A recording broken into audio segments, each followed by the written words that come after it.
बिहार के किसी local train में भीड़ हमेशा सामान्य होती है। भीड़ भाड़ वाले डिब्बे, लोगों की चहल पहल, टिफिन से निकलती पराठों की खुशबू और खिड़की से झांकती धूप। लेकिन उस दिन के स्लो पैसेंजर डिब्बे में एक नजारा अलग था।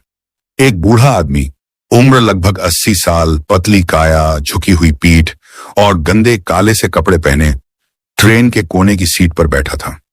उसके हाथ में एक पुरानी पिट्ठू थैली थी और आंखों में थकान की परछाई।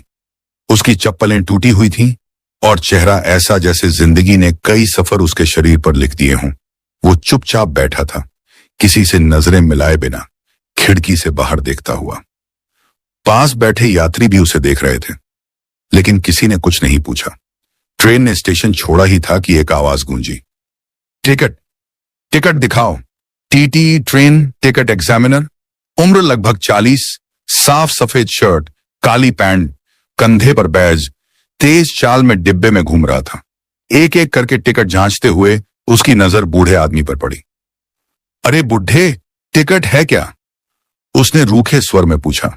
बूढ़े ने धीरे से कहा, बेटा टिकट नहीं है, पैसे नहीं थे, लेकिन मुझे इटावा जाना है। वहीं मेरी बेटी है, बहुत जरूरी है। टीटी ने झिड़कर कहा, जरूरी सबको होता है, लेकिन यह ट्रेन फ्री में नहीं चलती, समझा? चल नीचे उतर, अगले स्टेशन पर उतार दूंगा तुझे। डिब्बे में सन्नाटा छा गया। कुछ लोगों ने नजरें चुराई, कुछ फोन में उलझ गए। बूढ़ा हाथ जोड़कर बोला, बेटा मैं स्टेशन पहुंचते ही बेटी से पैसे मंगवा लूंगा, मैं वादा करता हूं। लेकिन टीटी का मन पत्थर हो चुका था। जितना तूने टिकट बचाया है ना, उससे बड़ी कीमत अब तू चुकाएगा, बेइज्जती की। उसने जोर से सीटी मारी और गार्ड को बुलाया। अगले स्टेशन पर उतार देना इसको। भीख मांगने वाले सब ऐसे ही आते हैं। ट्रेन में देश को मुफ्तखोरों ने बर्बाद कर दिया है। बूढ़ा चुपचाप बैठा रहा। उसकी आंखें अब झुकी नहीं थीं, लेकिन उनमें एक ऐसा सन्नाटा था जिसे कोई नहीं सुन रहा था। स्टेशन आया, छोटा सा, सुनसान सा। टीटी ने उसे खींचते हुए उठाया और प्लेटफॉर्म की ओर इशारा किया। उतर जा, यहां से अपने इटावा चला जा, पैदल। बूढ़ा धीरे धीरे उठा। किसी ने हाथ नहीं बढ़ाया, किसी ने विरोध नहीं किया। उसने अपनी थैली उठाई, कांपते पैरों से सीढ़ी से नीचे उतरने लगा। तभी डिब्बे के एक कोने से एक मासूम सी आवाज आई, दादाजी को क्यों उतारा? सबकी नजरें मुड़ गईं। एक छोटा लड़का, उम्र शायद 9 साल, स्कूल ड्रेस में मां के बगल में बैठा था। उसकी आंखों में मासूमियत और आवाज में सवाल था। उनका टिकट नहीं था बेटे, टीटी ने गुस्से को दबाते हुए जवाब दिया। बच्चे ने मां का पर्स खींचा और कहा, मम्मी आप हमेशा कहती हो ना कि बड़ों की मदद करनी चाहिए, तो हम क्यों नहीं कर सकते?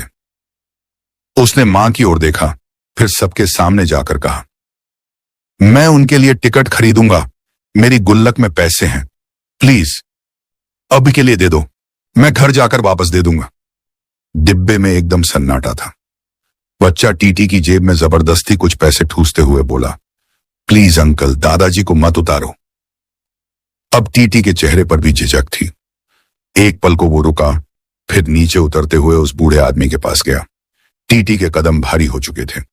वो प्लेटफॉर्म पर धीरे धीरे उतरकर उस बूढ़े आदमी के पास पहुंचा, जो अब भी एक पुरानी बेंच के कोने में बैठा था, थका हुआ, लेकिन आंखें अब भी उम्मीद के इंतजार में। टीटी ने कुछ पल चुप रहकर उसे देखा, फिर गला साफ करते हुए कहा, बाबा चलिए वापस आइए, बच्चे ने आपका टिकट ले लिया है। बूढ़ा चौंका। उसने धीरे से टीटी की ओर देखा। कौन बच्चा? वो छोटा सा लड़का, स्कूल ड्रेस में। उसने आपके लिए पैसे दिए। आपकी जगह कोई और होता तो शायद चुप रह जाता, लेकिन उसने नहीं किया। बूढ़े की आंखें भर आईं। उसके होंठ कांपे, लेकिन वह कुछ बोल नहीं पाया। केवल हाथ जोड़कर सिर झुकाया, मानो अपने जीवन के सबसे बड़े अपमान और सबसे सुंदर क्षण को एक साथ देख रहा हो। डिब्बे में जब वह वापस चढ़ा, सबकी नजरें अब उस पर थीं, लेकिन अब उनमें तिरस्कार नहीं था, संकोच और शर्म थी। वो बच्चा वहीं बैठा था, अब मां के कंधे पर टिका हुआ। बूढ़ा उसके पास गया, धीरे से झुका और कांपते हाथों से उसका सिर सहलाया। बेटा तेरा नाम क्या है? आदित्य। तूने जो किया वह जिंदगी भर याद रहेगा। भगवान तुझे बहुत बड़ा इंसान बनाए। बच्चा मुस्कुरा दिया। आप तो पहले से ही बड़े हो, मैं तो बस छोटा सा काम कर पाया। यह सुनकर बगल में बैठे एक अधेड़ उम्र के व्यक्ति ने अपनी सीट छोड़ दी। बाबा, आप यहां बैठिए। अब वही लोग जो कुछ मिनट पहले तक चुप थे, मोबाइल में उलझे थे, अब अपनी जगह छोड़ रहे थे, सिर झुका रहे थे।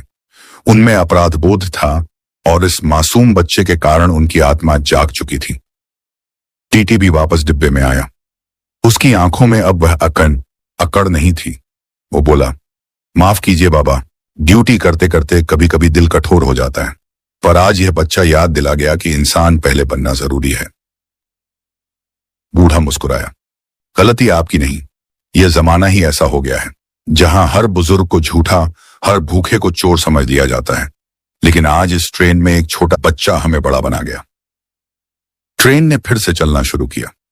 खिड़की से बाहर खेतों की हरियाली थी और डिब्बे के अंदर अब एक गर्माहट थी जो न टीटी की टोपी से आई, न ही किसी सरकारी आदेश से। वो गर्माहट एक छोटे दिल से निकली थी जो ना उम्र देखता है, न जात, न हालात, बस इंसान देखता है। ट्रेन अब धीरे धीरे इटावा स्टेशन के करीब पहुंच रही थी। वही स्टेशन जहां उस बूढ़े आदमी को पहुंचना था, जहां उसकी बेटी रहती थी, जहां वह कई सालों बाद मिलने जा रहा था। डिब्बे के भीतर अब कोई शोर नहीं था, सब कुछ शांत था, लेकिन उस खामोशी में भी एक गूंज थी, आदित्य की मासूमियत की गूंज। बूढ़ा अब भी उसी सीट पर बैठा था, पास में आदित्य बैठा। दोनों के बीच उम्र का फासला था, लेकिन दिलों का नहीं। बूढ़े ने धीरे से अपनी पिट्ठू थैली खोली और अंदर से एक पुरानी सी मिठाई की डिब्बी निकाली। बेटा आदित्य, यह मैं अपनी बेटी के लिए लाया था, लेकिन अब लगता है इससे पहले तेरा हक बनता है। आदित्य ने पहले मना किया, लेकिन बूढ़े ने मुस्कुराकर उसके हाथ में रख दिया। तूने मेरी इज्जत बचाई है बेटा, मिठाई तो बहुत छोटी चीज है तेरे सामने। पास बैठी आदित्य की मां अब तक यह सब देख रही थी। उसकी आंखों में नमी थी। उसने अपने बेटे को सीने से लगाया। आज तूने मां को सिखाया है कि इंसानियत क्या होती है। ट्रेन ने सीटी दी। इटावा स्टेशन आ चुका था। बूढ़ा खड़ा हुआ, कांपते हाथों से अपने बैग को ठीक किया और दरवाजे की ओर बढ़ा। लेकिन एक पल को वह रुका, मुड़ा और पूरे डिब्बे की ओर देखा। आज मैं जा रहा हूं, लेकिन आप सबके चेहरे याद रखूंगा। मैंने देखा कि चुप रहना आसान होता है, पर आज एक छोटे से बच्चे ने सिखा दिया कि बोलना जरूरी होता है जब किसी के साथ नाइंसाफी हो। शुक्रिया आदित्य, और शुक्रिया आप सबका कि आपने इंसानियत की आवाज सुनी। डिब्बे में बैठे लोग जो अब तक सिर्फ तमाशाबीन थे, अब खड़े होकर तालियां बजाने लगे। बूढ़ा प्लेटफॉर्म पर उतरा। ट्रेन धीमे धीमे चल पड़ी। आदित्य खिड़की से झांक रहा था। उसने हाथ हिलाया। बूढ़े ने भी थकी मुस्कान के साथ अपना कांपता हुआ हाथ उठाया। खुदा हाफिज बेटा, और हमेशा ऐसे ही रहना। जब हम चुप रहते हैं तब अन्याय बढ़ता है, लेकिन जब एक मासूम दिल आवाज उठाता है तब पूरी दुनिया बदल जाती है। इंसान बनने में उम्र नहीं, इरादा चाहिए। दोस्तों, आपको यह कहानी अच्छी लगी हो तो वीडियो को एक लाइक कर चैनल को जरूर सब्सक्राइब करें। हम ऐसी ही कहानियां आपके लिए लाते रहेंगे। तब तक के लिए जय हिंद, जय भारत।